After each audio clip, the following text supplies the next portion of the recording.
নমস্কার বন্ধুরা, আজকে আমি শেয়ার করব লোটে মাছের একটা দুর্দান্ত স্বাদের রেসিপি। এই রান্নাটা শুধু থাকলে পুরো এক থালা ভাত কিন্তু এটা দিয়ে খাওয়া হয়ে যায়। তাহলে চলো চটপট শুরু করে দেওয়া যাক।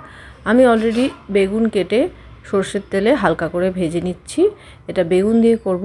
তারপরে ওই তেলেতেই আর একটু তেল অবশ্যই অ্যাড করেছি। ওই তেলেতেই বেশি করে একটু পেঁয়াজ দিচ্ছি, কাঁচা লঙ্কা দিয়েছি। পেঁয়াজটাকে একটু হালকা বাদামি করে ভেজে নিচ্ছি। এই মাছের রেসিপিটা কিন্তু অনেকেরই জানা, যারা জানো না তাদের জন্যই আমি এই রেসিপিটা শেয়ার করছি। দিয়ে দিলাম একটু বেশি করে রসুন কুচি। আদা আমি এখানে দিইনি, রসুনটাকে আমি একটু থেতো করে দিয়ে দিয়েছি। রসুনটা একটু বেশ ভালো করে ভাজা ভাজা করে নিয়ে দিয়ে দিচ্ছি টমেটো। একটা বড় সাইজের টমেটোকে দিয়ে দিলাম।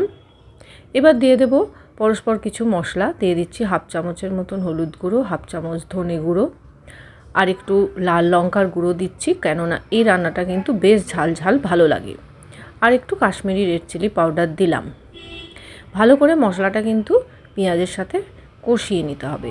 দিয়ে দিচ্ছি অল্প করে লবণ পরিমাণ মতন, যাতে টমেটোটা তাড়াতাড়ি নরম হয়ে যায়। মশলাটা আমি একটু ঢাকা দিয়ে দিয়ে কষিয়েছি। মশলাটা থেকে যখন বেশ ভালো করে তেল ছাড়তে শুরু করবে, তখন আমি এই লোটে মাছগুলো আমি ধুয়ে ভালো করে পরিষ্কার করে নুন হলুদ মাখিয়ে রেখেছিলাম, এইভাবেই আমি দিয়ে দিলাম। দিয়ে আমি একটুখানি ঢাকা দিয়ে রেখে দেব। লোটে মাছ তো ভীষণই নরম মাছ, আর এই মাছটা থেকে বেশ জল বেরোয়, তাই খুব বেশি কিন্তু লো ফ্লেমে রান্নাটা করলে হবে না, একটু মিডিয়াম টু লোয়েতে রান্নাটা করতে হবে। এবার আমি ঢাকা খুলে নিলাম, মিনিট দুয়েক রেখেছিলাম ঢাকা দিয়ে। আর এইভাবে কাঁটাগুলোকে আমি বের করে নিচ্ছি। এই প্রসেসে কাঁটাগুলো যদি বের করে নেওয়া হয়, তাহলে বাচ্চারাও কিন্তু অনায়াসে এই রান্নাটা খেতে পারবে। তো দেখুন, আমি এইভাবে কাঁটাগুলোকে বের করে নিচ্ছি। খুব অনায়াসেই কাঁটাগুলো কিন্তু ছেড়ে যায়। এবারে আমি বেগুনগুলোকে অ্যাড করে দিলাম। ভেজে রাখা যে বেগুনগুলোকে অ্যাড করে দিয়ে আবারও একটু নাড়াচাড়া করে আমি আর ঢাকা দিয়ে রান্নাটা করব না। এইবারে কিন্তু পুরো রান্নাটা না ঢাকা দিয়েই হবে। একটু সামান্য ঢাকা দিয়েছিলাম, আর তার সাথে দুটো চেরা কাঁচা লঙ্কা আমি অ্যাড করেছিলাম। ঢাকা দিয়েছিলাম যাতে বেগুনটা একটু নরম হয়ে যায়। তো বেগুনটা আমি একটু খুন্তির আগায় করে করে ঘেঁটে দিচ্ছি, আর সমানে কিন্তু নাড়তে থাকবো, যাতে জলীয় ভাবটা একদম শুকনো হয়ে যায়। এবার সবশেষে ছড়িয়ে দিচ্ছি কুচনো ধনেপাতা বেশ কিছুটা। এই রান্নাটায় কিন্তু ধনেপাতা মাস্ট।